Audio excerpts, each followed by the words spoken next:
France is bracing for political upheaval as Prime Minister François Bayrou faces almost certain defeat in a no-confidence vote just 9 months into office.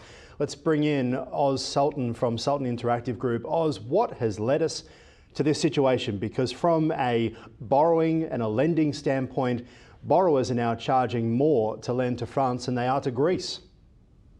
No, that's correct. I mean, France is France is completely upside down. Their debt is now 114% of the gross domestic product. They've also got serious inflation issues that are trickling in, and at the same point in time, what was sort of a coalition of the center seems to have fallen apart. As in recent elections, we've had the election of more far right and far left candidates. So there were austerity measures that they were trying to push through recently, because every single time this happens, France wants to cut entitlements, they want to cut services.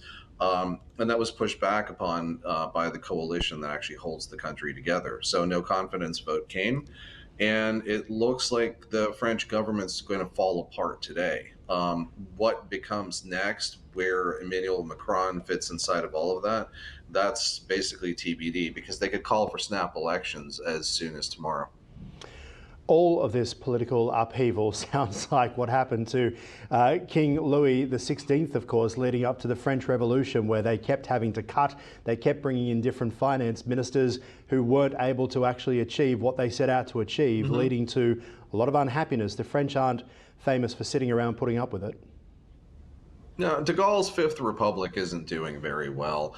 And at the same point in time, France is overextending themselves on so many fronts. Like Macron about 3 weeks ago said, we're putting billions of dollars into defending Ukraine. And I was like, well, now you see the American problem we're dealing with. We spent over $1 billion, and we're saying, where's the end of this war?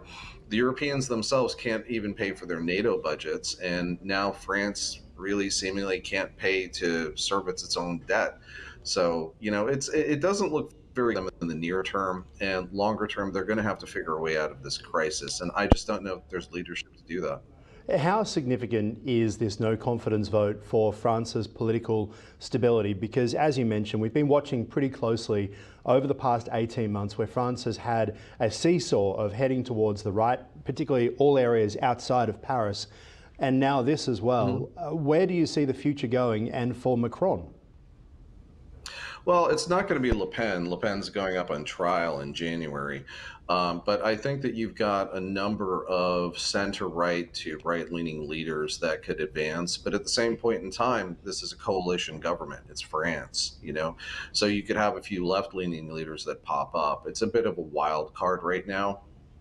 And there's lead ups to their elections, which interestingly also have voting districts in America and Canada, because my friend Renee is part of the administration of Zone 2, which is America.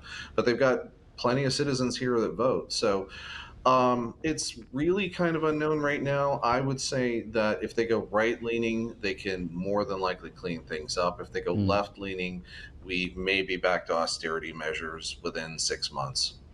Yes, and austerity measures back in Europe once again. We'll see about that. All right, let's move on, because WLFI, the Trump-linked crypto project, we spoke about that last week, has shocked investors by freezing wallets, including one holding $9 million in tokens from Tron founder Justin Sun just days after launch. Oz, what is going on here? Because obviously for the Trump family to be linked to this, they're going to want to make sure that it is legit. We spoke about this last week. What's going on with the freezing? Well, with the freezing, I think it's twofold. Number one, when this token came on the market last week, we had a bunch of the whales sort of dumping the token early on, which capitulated it from its high of 67 cents down to about 24 cents, and it seems to have stabilized in the middle since then. I think this is more of a measure of holding whales accountable, and I think that this is setting the standard for a few new things that you're going to see with initial coin offerings and token launches and IDOs and IEOs that are coming out. Is that one of the biggest challenges that token launches have had is holding people responsible. If you don't have a staking protocol, if you don't have a locking period, on these tokens, the moment that they go out and they end up in someone's wallet, they can choose to liquidate them. These massive liquidations can capitulate the price. They can also have significant impact to the longer term of the token. WLFI is looking to position itself across multiple markets as a global competitor within the SWIFT system, but I think just as payments. So, I mean, they're in Korea today. Mm. At the same point in time, they're extending themselves to Apple Pay. It looks like Apple may be picking it up as a payment mechanism as well. So this seems to be kind of a let's hold the line sort of strategy. It's weird and it's different, but we don't seem to see a tremendous amount of umbrage from the wallet holders outside of Mm. the Tron founder who was screaming the other day. I also want to raise the risk out there. Today, you shouldn't be spending crypto anywhere. There was an Mm. NPM hack, which is touching into We've got the that on the supply screen chain. now, by the way, Oz. Thank you. So basically, there was a payload that was executed, and it compromised a ton of hardware wallets. It also compromised a number of soft wallets. So, what I would suggest to anyone who's out there is take a look on Twitter. I would follow Charles if you haven't, because he's one of the researchers who's identifying this stuff. But it is a pretty rough day for crypto overall, and I think as we start seeing more mainstream of crypto, Mm. we're going to have cybersecurity risks and challenges with normies, but also these types of What message, challenges, sorry to jump which in, what message is it actually sending to the wider crypto community?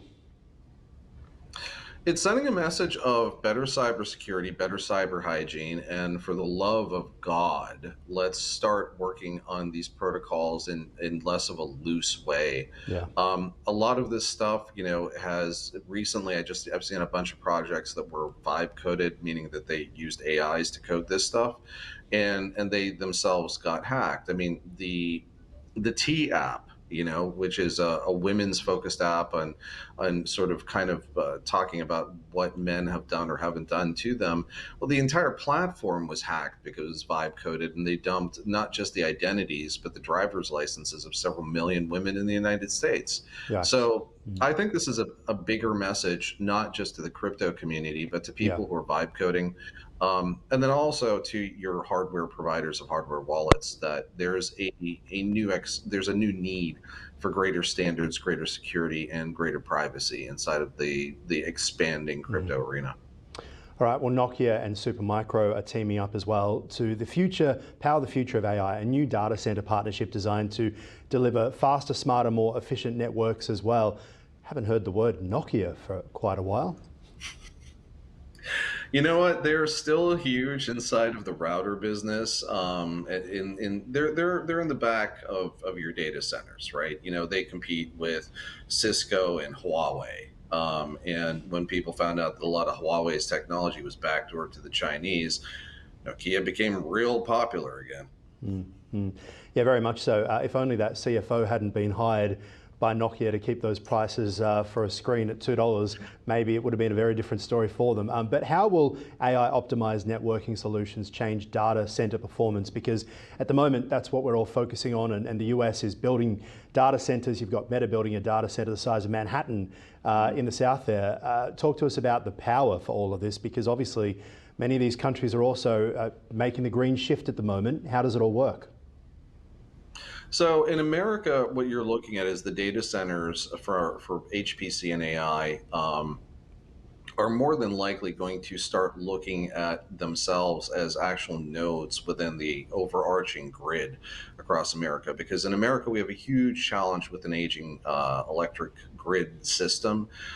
In many cases, when you're traveling tremendous distances, America is about the size of all of continental Europe combined, which I don't think a lot of people understand. Mm. So when you're talking about thousands of miles of distance that power has to be transmitted, you lose power Mm. over some of this. So by structuring and putting data centers inside of areas where we have less connectivity, less throughput, less high tension power lines, that kind of a thing, to really support this grid infrastructure, we start utilizing them as pieces of the grid infrastructure. And that is, And then I think I guess, where they need to go, and where we unfortunately need to finish for now. Oz Sultan, appreciate your time. Thank you. Right.